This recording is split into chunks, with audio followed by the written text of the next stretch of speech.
Bienvenidísimos y bienvenidas al 10º Encuentro Internacional de Periodismo Externado, que este año tiene un tema delicioso de tratar: comunicación, resistencia y contraculturas. ¿Quiénes estuvieron el año pasado? ¿Quiénes estuvieron en las 9 versiones anteriores? Muy bien, ahí vamos viendo edades. No les voy a preguntar la edad. Yo soy Vanessa Arroyave y los voy a acompañar en este escenario para darle la bienvenida a una variedad, a una diversidad y a una delicia de invitados. Vamos a tener aquí invitados. Ahorita estábamos hablando en la transmisión que estábamos haciendo a través de Facebook Live, que vamos a tener invitados, además de Argentina, como ya es el país invitado en la Feria Internacional del Libro. Nosotros no vamos a tener a Argentina, pero vamos a tener a Chile, Portugal, Francia, Estados Unidos y Colombia. Una agenda maravillosa en ese tema que ya les estaba contando. Quiero hacer una invitación muy especial antes de dar inicio y de contarles de qué se va a tratar este Encuentro Internacional de Periodismo. Quiero invitar a María Camila Ricaurte y a Diego Albornoz, nuestros representantes estudiantiles, para que hagan una mención, un saludo especial, muy corto, pero al que quiero que prestemos muchísima atención. Y si podemos bajarle la música, buenísimo.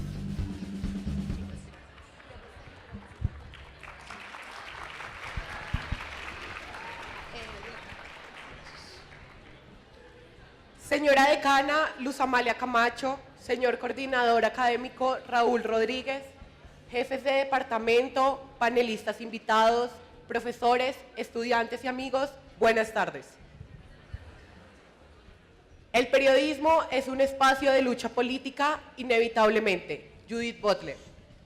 Estamos ante el peor de los mundos, el de hoy para ustedes, para nosotros y para las generaciones que creen que el periodismo todavía es sinónimo de libertad.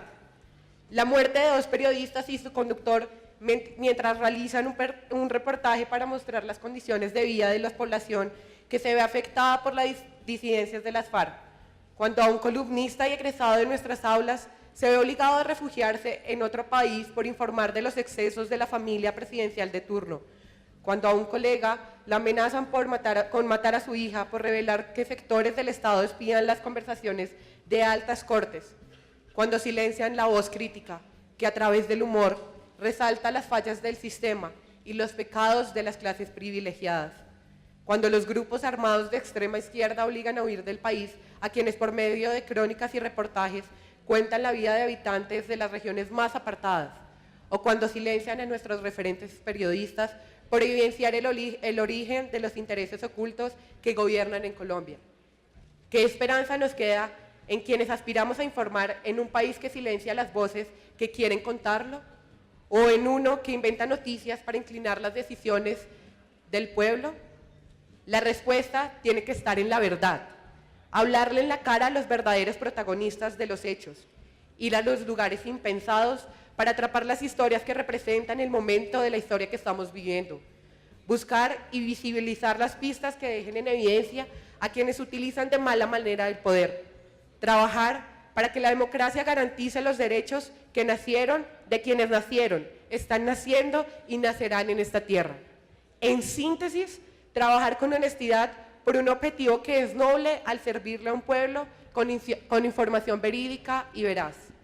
Ese es el periodismo que se construye día a día desde las aulas del externado, que ratificamos en espacio como en el que estamos hoy, el Encuentro Internacional de Periodismo, donde no solamente hablamos sobre cómo informar y contar el país en medio de amenazas, autocensura, secuestros, noticias falsas, calumnias e intereses espurios, sino que reafirmamos nuestros valores éticos, profesionales y democráticos. Porque para que el periodismo pueda ser un espacio de lucha política, lo fundamental es la libertad de expresión partiendo de una información transparente, veraz y certera. Por las voces silenciadas que a través de la violencia y por aquellos que escogen callar por defender los intereses que nos superan, propongo un minuto de silencio por el periodismo. Los invitamos a ponerse de pie para que hagamos este minuto de silencio todos.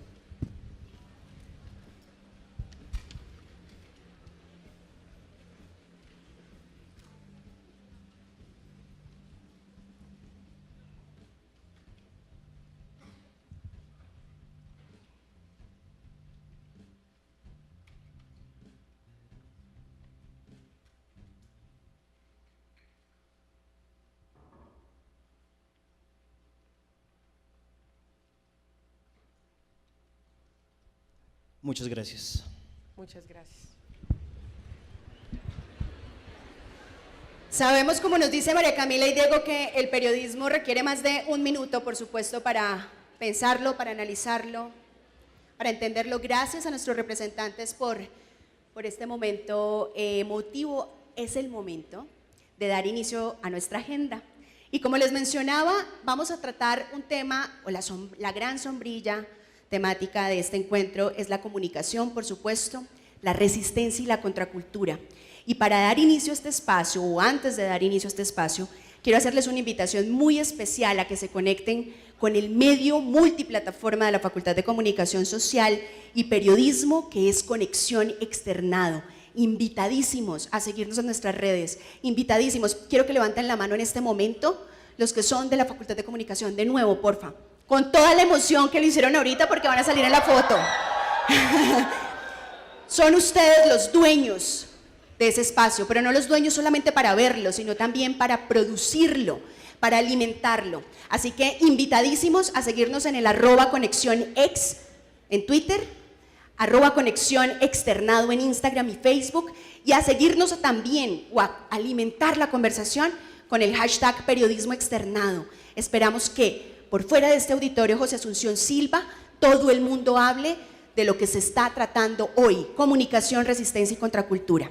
Para este primer espacio quiero invitar muy especialmente a Matilde Campilho de Portugal. Bienvenida, porque ella va a ser el hilo conductor, gracias, el hilo conductor de una conversación maravillosa. Matilde, eres nuestra primera invitada, bienvenida. Matilde va a conversar con Teju Cole de Estados Unidos y vamos a hablar en este primer espacio que le da apertura al Encuentro Internacional de Periodismo. Vamos a conversar sobre la fotografía como ensayo y vamos a saber o a entender una pregunta muy importante, más bien una premisa muy importante, y es la fotografía como la historia de los vidrios rotos, y queremos saber eso qué significa, ¿verdad, Matilde? Bienvenido, Teju Cole, a este escenario del Encuentro Internacional de Periodismo.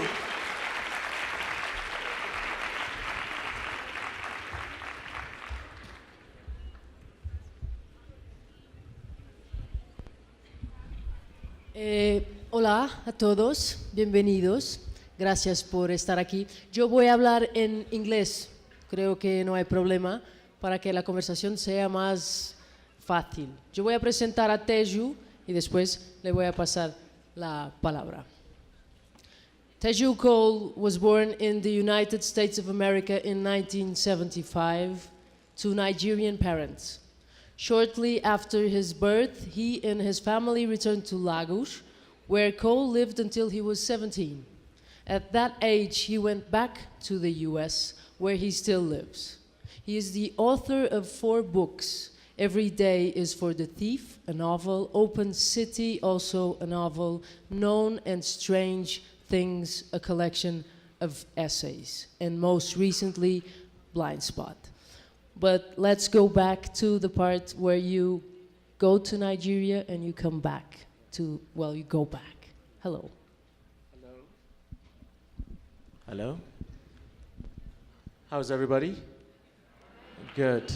It's a pleasure to be here. I apologize for my estar lack aquí. of Spanish, Lamento no poder hablar español, but I trust pero sé que los que ustedes no entienden y necesitan traducción tienen sus receptores, ¿cierto? ¿Sí los tienen? Muy bien.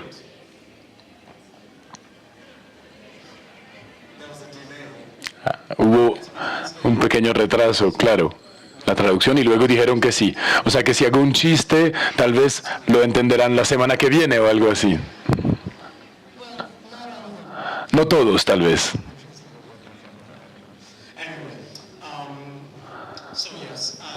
Bueno, entonces es un placer estar aquí hablando contigo y me alegra mucho que estemos juntos durante una hora. Me encanta estar en Bogotá.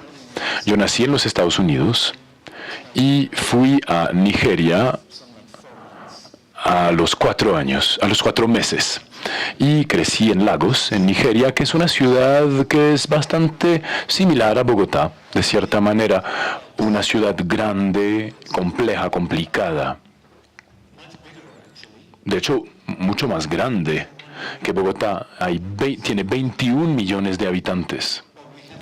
Pero tenemos muchas de las mismas dinámicas creativas y culturales que esta ciudad y también los mismos problemas de tráfico y trancones y violencia. Y Lagos fue mi única casa hasta los 17 años, cuando terminé el colegio, y luego fui a los Estados Unidos para estudiar en la universidad, porque yo había nacido en los Estados Unidos y era ciudadano estadounidense. Y luego, me quedé en los Estados Unidos. Hablábamos durante el almuerzo de cómo fue regresar a los Estados Unidos después de tantos años en Nigeria. ¿Cómo regresaste? ¿Cómo te sentiste? Bueno, Lagos es parte de una red de ciudades y de grandes barrios. Cuando uno piensa en Lagos, en Nigeria, uno se pregunta en qué continente queda Nigeria. ¿Saben ustedes en qué continente? Bien, es en África. Entonces eso es bastante evidente. Yo soy africano y básicamente esa fue mi experiencia. África es un continente. Pero después, de vuelta a los Estados Unidos, descubrí otro continente del que Lagos formaba parte, que es lo que llamo yo el Atlántico Negro. Pero es un continente que no es de tierra, sino de agua. Y en ese continente habían lugares que estaban conectados por medio de el comercio transatlántico de esclavos, y noté que los Estados Unidos todavía estaban muy marcados con esta presencia. Lugares como la Nueva Orleans o Río de Janeiro, Dakar en Senegal, Accra en Ghana, Nueva York. Todos estos lugares forman parte de lo que llamo el Atlántico Negro, y lugares como Port of Spain, Trinidad o Barranquilla, por ejemplo, forman parte de esos lugares. Entonces, yo siento que todavía viviendo en esos lugares estoy viviendo en mi continente. Pero volver a los Estados Unidos desde Nigeria fue un cambio en la medida que mi rincón del Atlántico Negro era negro, y yendo a los Estados Unidos descubrí una sociedad mezclada que es mayoritariamente blanca. Crecí en un ambiente en el que no tenía que gestionar o que digamos, relacionarme con la supremacía blanca, y en los Estados Unidos es algo que hay que entender. Y mucha gente, cuando llegué, y todavía pues pensaba y sigue pensando que yo era inferior porque era negro. Entonces fue parte de mi enseñanza. Pero tenías 17 años, eras un hombre, habías recibido tu formación, educación, y no creciste allá. Entonces tal vez tenías otra postura. La gente te decía, eres diferente, pero de pronto reaccionabas con sorpresa, porque tú no habías crecido ahí. Bueno, sí, finalmente soy afroamericano, porque soy un ciudadano de piel negra viviendo en los Estados Unidos, pero es diferente porque no crecí en los Estados Unidos, aunque ahora pues llevo 25 años viviendo allí nuevamente, es mi casa claramente, pero como no crecí allá, solo empecé a absorber todo este absurdo en la universidad.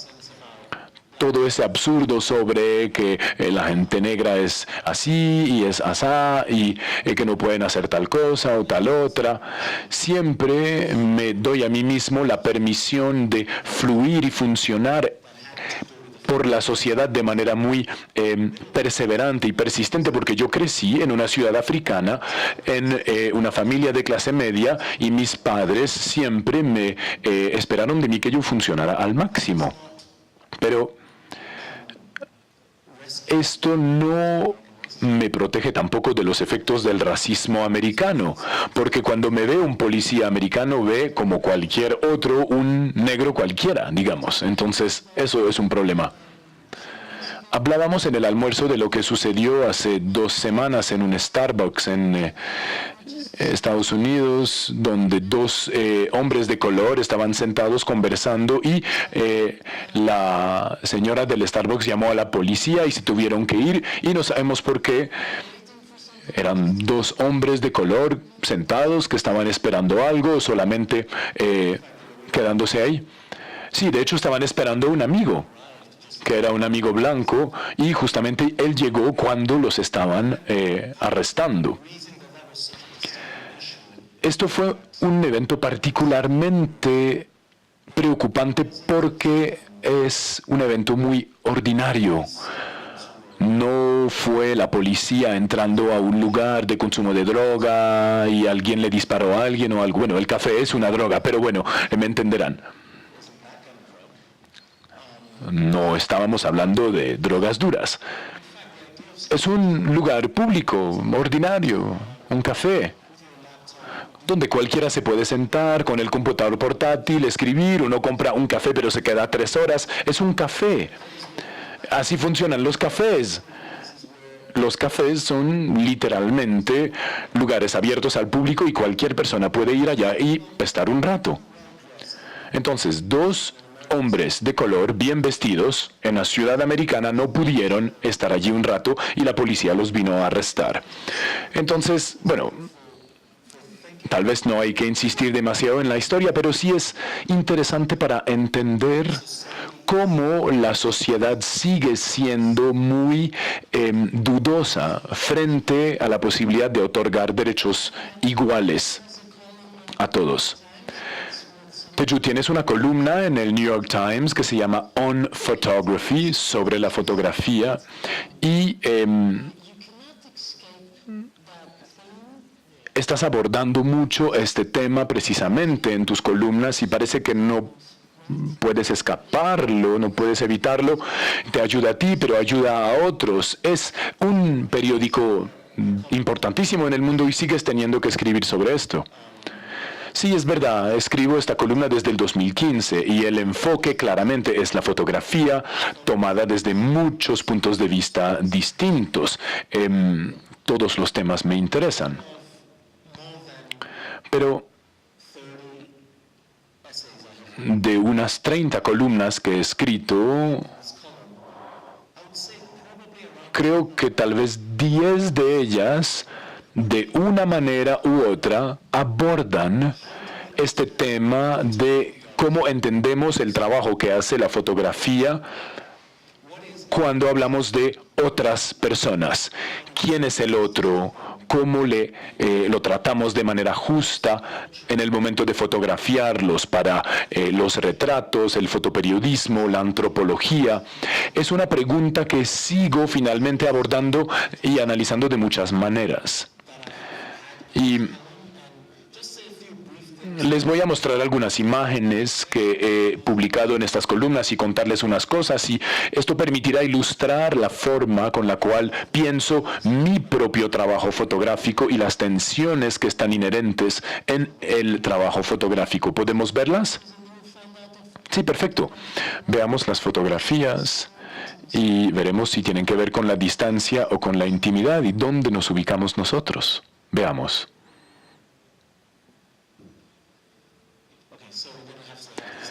Bien, entonces, apaguen las luces, por favor.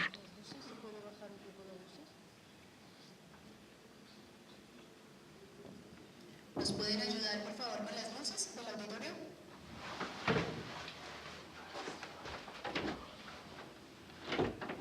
Bajar un poco las de Marina, sobre todo. Muy bien.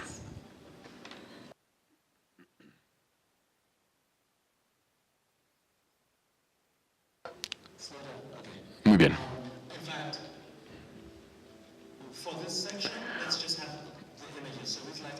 Para esta sección veamos solamente las imágenes, entonces apaguemos todas las luces, por favor, todas. Apagamos todas las luces, por favor. Es que hay un reflejo allí. ¿Podemos apagar todas las luces? Gracias. Bien. ¿Todos bien? ¿Todos ven bien? Entonces, Vamos a pasar bastante rápido para que nos quede tiempo de conversar después y también para tomar algunas preguntas del público. La primera columna que escribí se llamaba Una verdadera fotografía de la piel negra.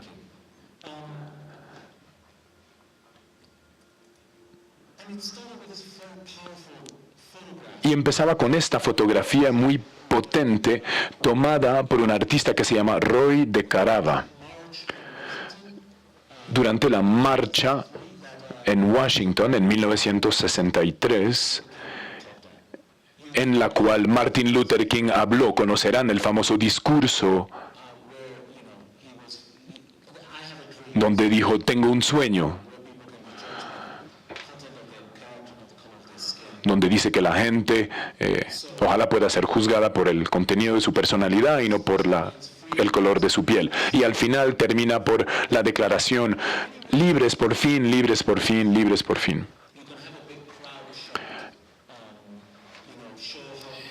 Y entonces, este fotógrafo, Roy de Carava, en lugar de tomar una fotografía de toda la multitud, tomó una fotografía de esta mujer, que se llama una manifestante de la libertad de Mississippi. Me interesó mucho esta fotografía y yo quería hablar en esa columna de la tecnología fotográfica. Asumamos siempre que la tecnología es neutra, pero no lo es. La tecnología tiene que ser calibrada. Por ejemplo, cuando Kodak mandaba kits de revelación para películas de fotografía a color y que se tenía que revelar una fotografía de una persona blanca, la película era considerada como normal. Y incluso después de la edad de las películas hay mecanismos de reconocimiento facial que tienen dificultades reconociendo la cara negra. Entonces esto sucedió también con las películas. Las caras blancas no eran consideradas caras normales. Entonces la tecnología no es neutra. Y frente a esto, un artista puede tomar varias decisiones. Y el artista decidió decir: yo no voy a hacer la imagen más clara, sino que voy a explorar la sombra. No todo tiene que ser claro siempre. La siguiente, por favor. Entonces tomó fotos muy oscuras y les dio una especie de energía espiritual. Estos son hombres que salen de una iglesia después de una misa para 4 jóvenes chicas que habían muerto en un atentado en Alabama. Y las reveló tan oscuras que uno puede sentir la energía de la foto. Y me pareció que es una técnica que utilizan ciertos directores de cine o ciertos camarógrafos, como el señor Young. La fotografía suele ser luminosa, muy clara, pero para un afroamericano o un africano la historia real sucede en la sombra. Entonces escribí sobre esto. Y luego pensé del movimiento Black Lives Matter y de las fotografías que salieron de esto, como esta o la siguiente. Un hombre que le tira una bomba de gas lacrimógeno de vuelta a los policías. O la siguiente, o una mujer que se llama Bree Newsom, que subió en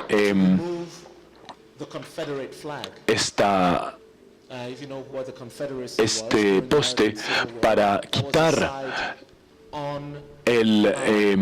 la bandera de los confederados, que era el lado que luchaba durante la guerra civil a favor del mantenimiento de la esclavitud. Yo sé que es increíble, pero todavía hay estados en Estados Unidos que tienen alzada la bandera de los confederados. Es increíble, ¿cierto? Y ella dijo: ¿saben qué? Yo voy a subir y lo quito. Entonces subió ese poste y quitó la bandera. Y lo que es impresionante en esas fotografías es que a veces cuando la gente se enfrenta a una situación muy terrible, puede realmente impulsar en ellos acciones heroicas que la fotografía traduce en gestos heroicos. Y esto no es nuevo. La siguiente, por favor. Porque incluso durante el movimiento de los derechos civiles, salieron este tipo de películas.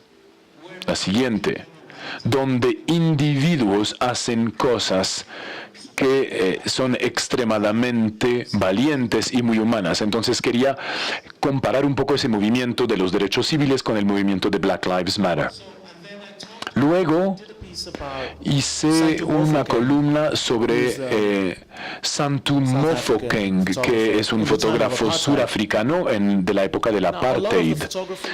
Y muchas fotografías utilizadas durante la época del apartheid tienden a ser fotografías que muestran los horrores del apartheid. Son muy directas y muestran la opresión de los negros por los blancos. Pero Mofokeng hacía algo diferente. Él mostraba la vida negra sin referencia a lo que sucedía con los blancos, aunque la vida de los negros en África del Sur en los años 80 y 90, cuando él hizo su trabajo, era muy influenciada por las estructuras blancas. Pero le interesaban a él los bordes, el aspecto más tranquilo, más oblicuo de las vidas negras. Esta es una iglesia dentro de un tren que trae de vuelta a la gente de los lugares alejados donde tenían que trabajar para que vuelvan a sus pueblos en la noche. Y esto es una fotografía muy dentro del evento, no es una fotografía limpia, es un poco borrosa. Miren esta imagen, todo lo que se ve es como una mano de alguien que está golpeando el lado de un vagón de tren, pero uno siente el honor, la dignidad de la gente involucrada en esta imagen. Una sola foto termina representando la entera condición de estas personas. O una imagen como esta, que se ve muy ordinaria, parece que nada está pasando, ¿verdad? No es una imagen compuesta de manera clásica. Es un funeral, pero en lugar de enfocarse en el funeral como tal, se concentra en el señor que llega tarde al funeral. Entonces, cuenta una historia inesperada. O esta foto, por ejemplo, de un caballo en el bosque. Hay una palabra en la lengua Sesotho de Sudáfrica. La palabra es seriti y significa aura o presencia. Y es algo que realmente encarna el trabajo de Santu Mofokeng.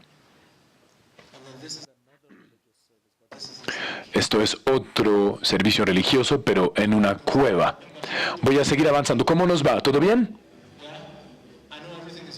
Yo sé que todo es muy oscuro, pero bueno, al menos pueden ver las fotos, ¿verdad? Yo creo que es mejor ver las fotos que verme a mí, ¿cierto? Bien, voy a seguir avanzando. Yo escribí una columna sobre una fotografía hecha por el fotógrafo estadounidense Danny Lyon, una foto que tomó en 1968 en el sistema carcelario de Texas. En las cárceles americanas a veces hay trabajo forzado. Cuando se modificó la Constitución en 1860 para prohibir la esclavitud, hubo una excepción. Uno no puede forzar a la gente que trabaje sin pago, excepto si han sido reconocidos culpables de un crimen y puestos en la cárcel, en cuyo caso pueden trabajar forzosamente. ¿Y qué se hace? Pues se ponen a millones de negros en la cárcel para que sea mano de obra gratuita. Y entonces es un proceso de encarcelación masiva.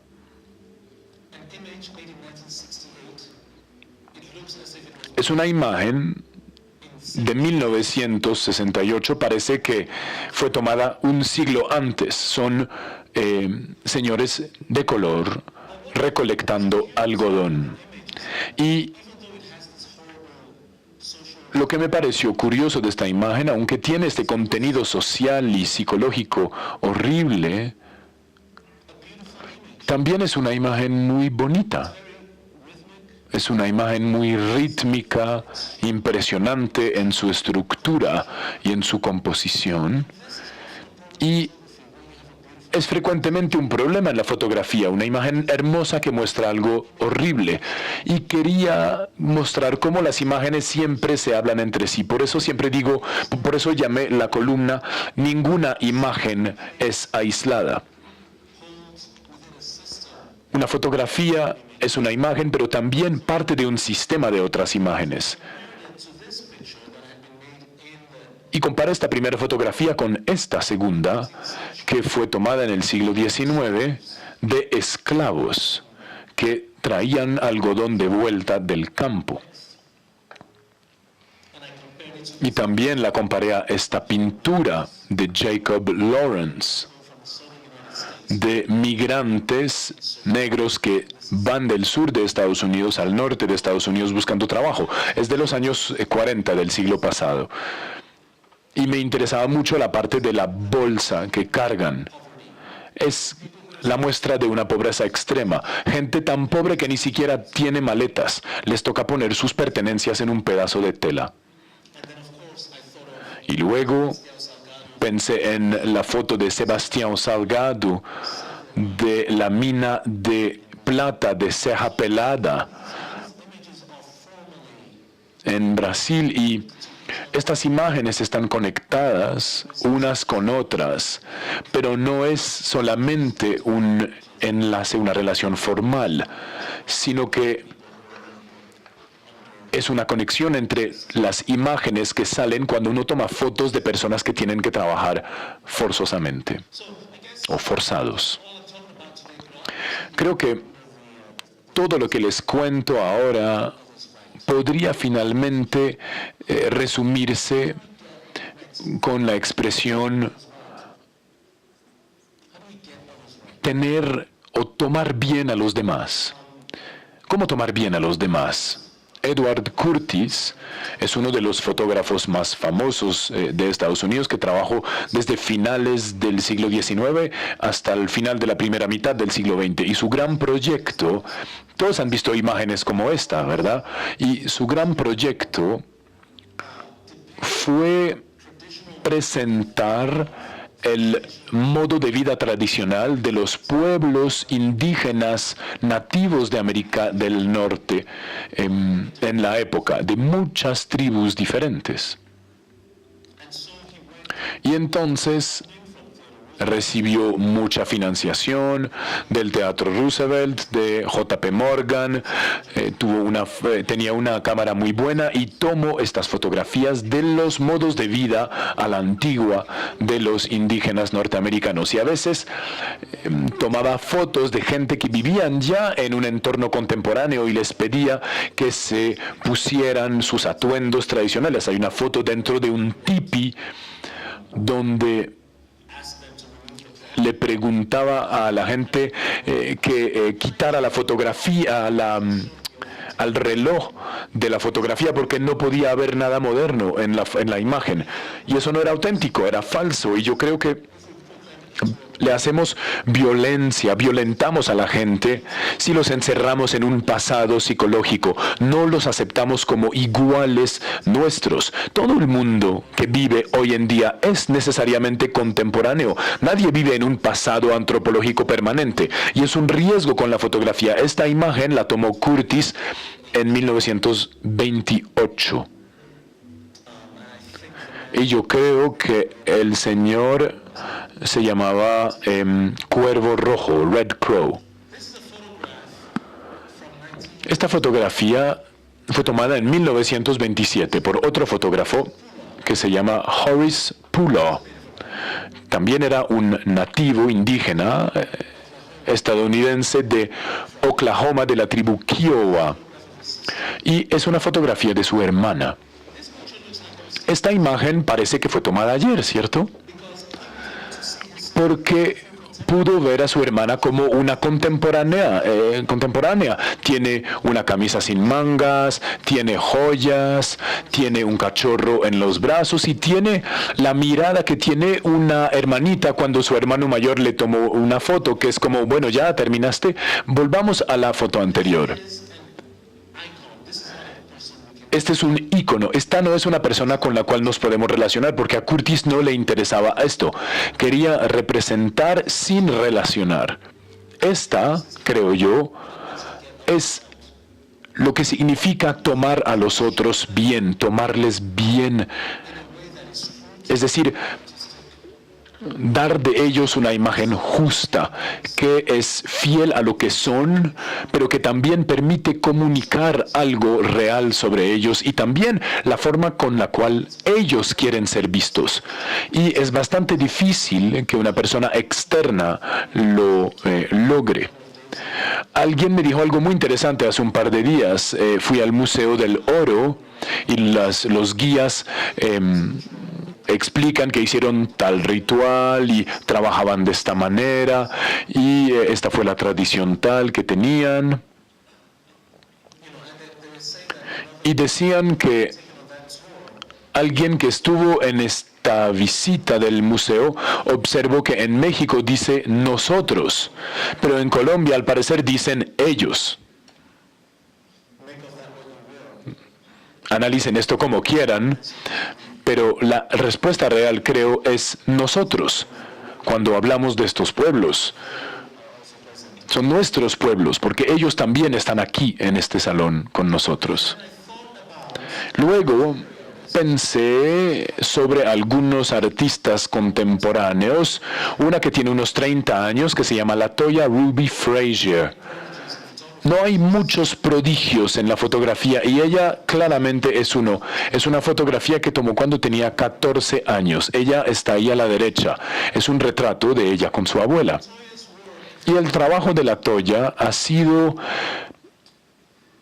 muy enfocado en mostrar el punto de vista de una familia de clase obrera afroamericana de una ciudad estadounidense viviendo en un barrio muy contaminado por basura industrial y desechos industriales y el impacto que esto tenía sobre su vida. Su abuela, por ejemplo, estaba bastante enferma por la contaminación y su mamá también se enfermó a raíz de todo el humo de la fábrica.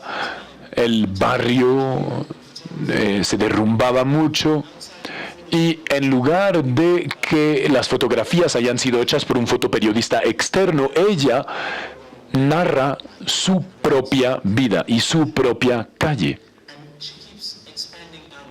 Y empieza con retratos muy íntimos en la casa, luego la calle, y luego sale como en una visión de helicóptero y toma una foto del barrio y abajo a la derecha estaba la casa donde vivía y en la mitad está esa fábrica de acero cuyo dueño era Andrew Carnegie, que era uno de los hombres más ricos de Estados Unidos. Bueno, y cuando escribía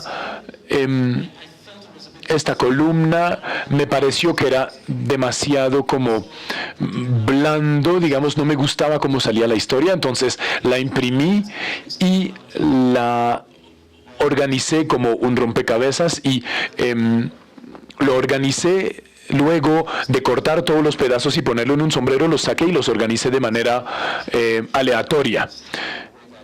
Las distintas secciones que yo había escrito y siempre entonces está el desafío de contar la historia de manera interesante. ¿Todos bien? ¿Sí? ¿Vamos bien? Muy bien. Y luego sigo pensando que cada 3 o 4 columnas vuelvo a este tema. ¿Cómo muestra uno a la gente? ¿Cómo uno asegura que su presencia esté en el trabajo? Entonces, para una columna fui a explorar las fotografías o la fotografía de África Occidental de los años 50 a 70 y también unas obras más contemporáneas. Miren esta foto. Fue tomada en Bamako, en Mali, en 1956, más o menos, por un fotógrafo que se llama Seydou Keita.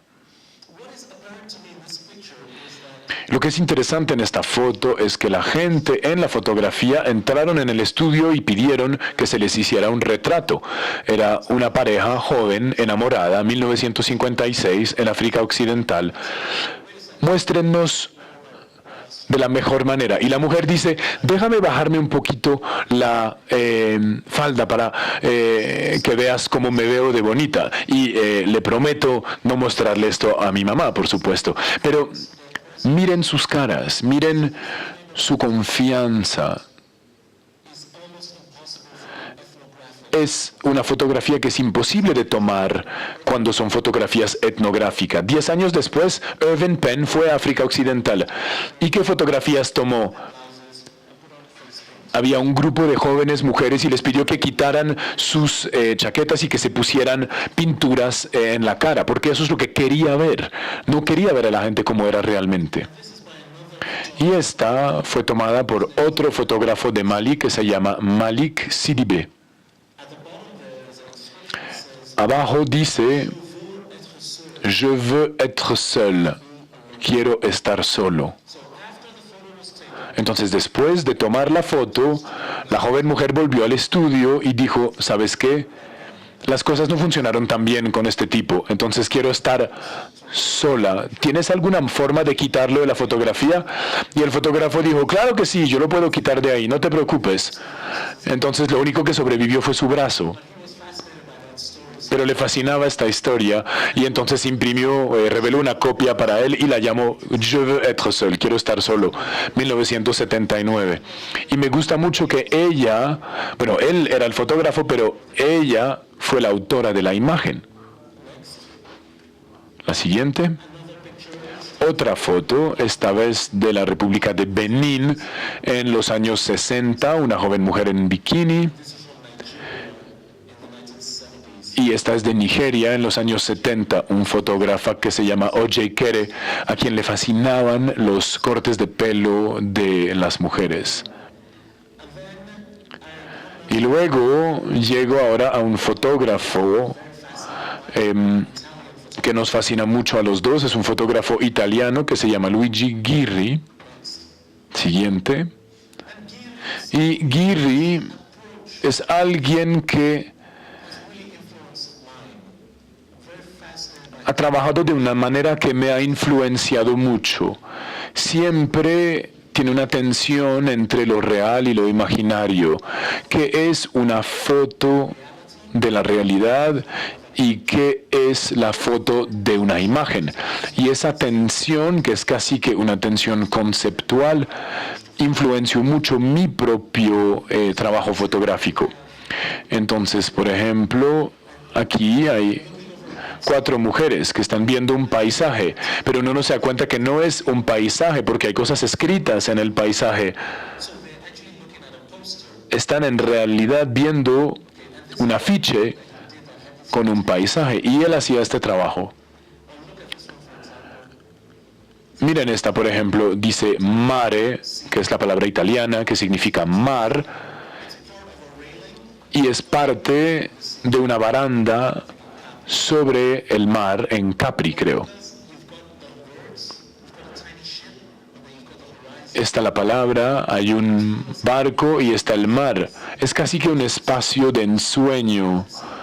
Es como el mar que se anuncia como mar y uno no sabe si el mar es real o si es solamente un afiche. Y me encanta esta ambigüedad en su trabajo. La siguiente. Y luego, por supuesto, un clásico de él, en lugar de tomar foto de una vista, tomarle foto a postales que muestran una vista, que son también la prueba de haber ido a algún lugar, las postales.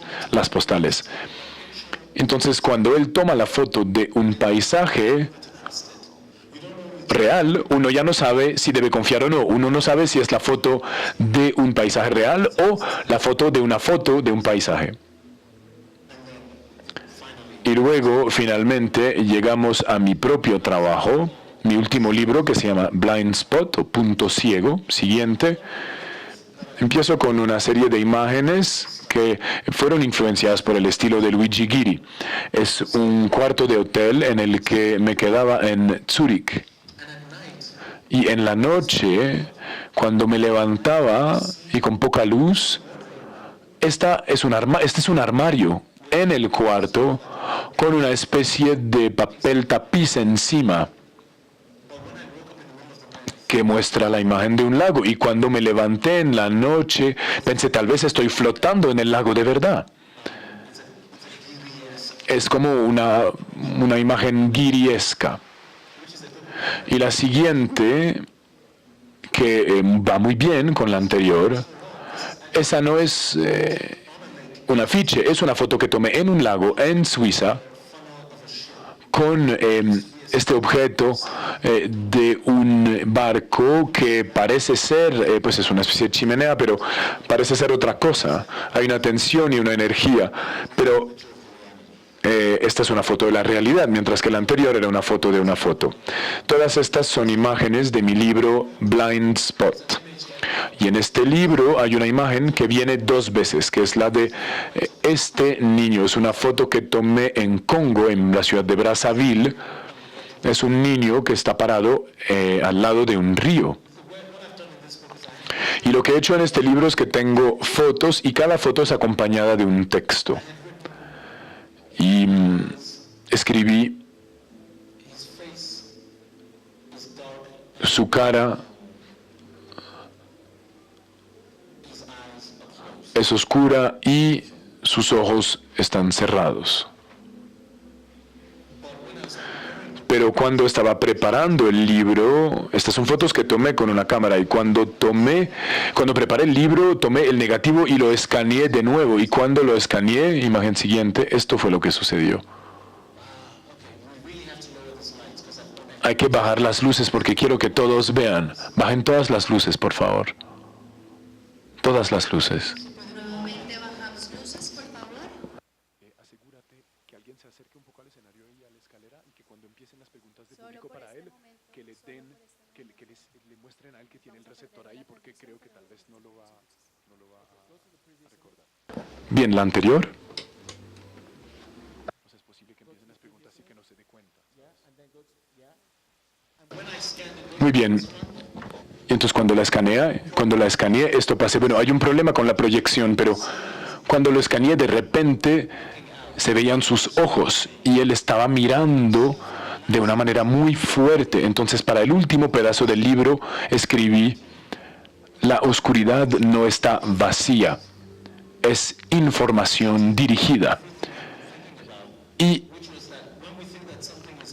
se relacionó con todo lo que venía pensando. Cuando uno piensa que algo está oscuro y que no hay nada, hay información en esa oscuridad. La cuestión es cómo uno puede tener acceso a esta información. Y esto se volvió a conectar con la primera foto que puse en la primera columna, esa foto de Rey de Caraba. Bueno, perdón, tomó mucho tiempo, pero ya, con esto termino. ¿Se acuerdan? ¿Les dijiste? Porfa, sí, que estén pendientes ahí en la escalera, que alguien le diga: hey, ahí está el receptor. Señoras y señores.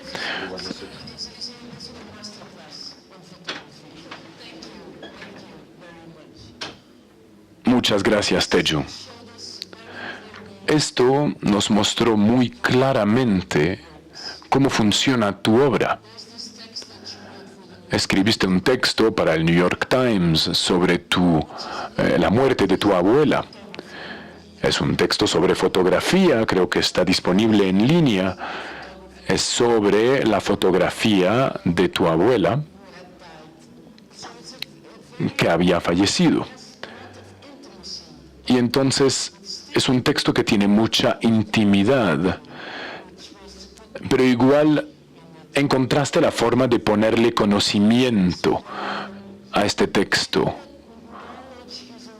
¿Sientes que el conocimiento es una forma de apaciguar el dolor, de calmar el dolor? Porque algunas fotos ahí son muy duras, y con su explicación, algunas fotos que parecerían duras no se veían tan duras, y viceversa.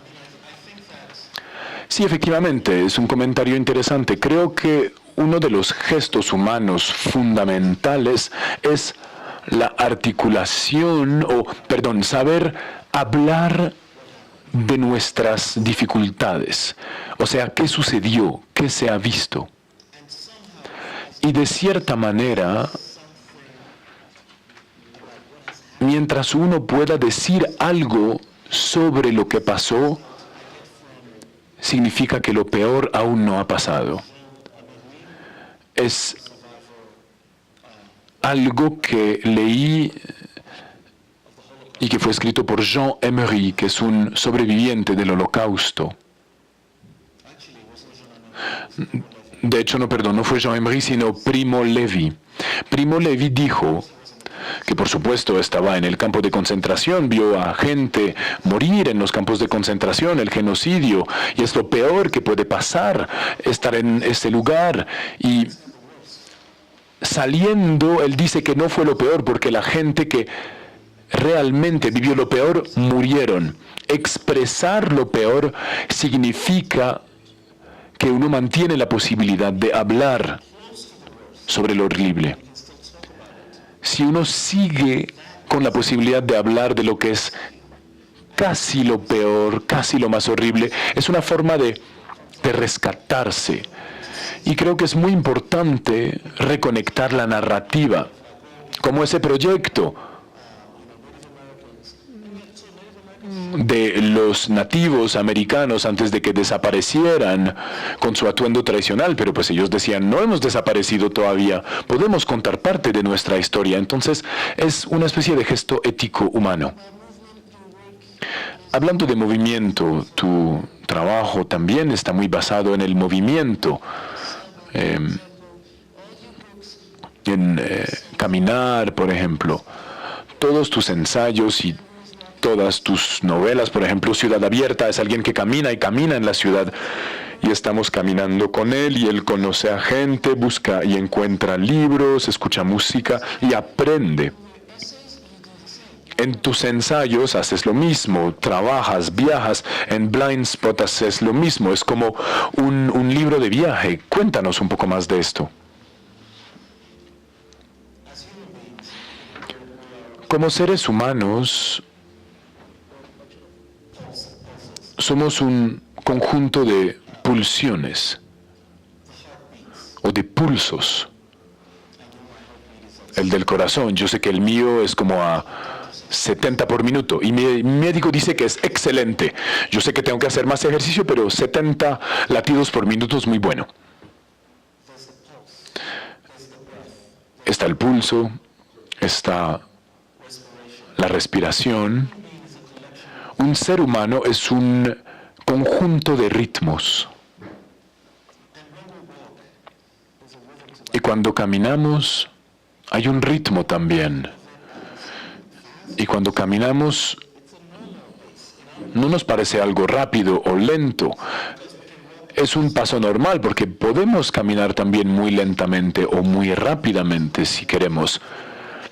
Si algunos de ustedes conocen la música clásica, están los tempos, ¿no? Allegro, que es rápido, vivace, que es muy rápido, o adagio, que es lento. Una de las designaciones más interesantes para mí es andante, que es como el paso de una zarabanda. Es un paso que camina, el paso del caminar. No es tan rápido ni tan lento, es el paso del caminar.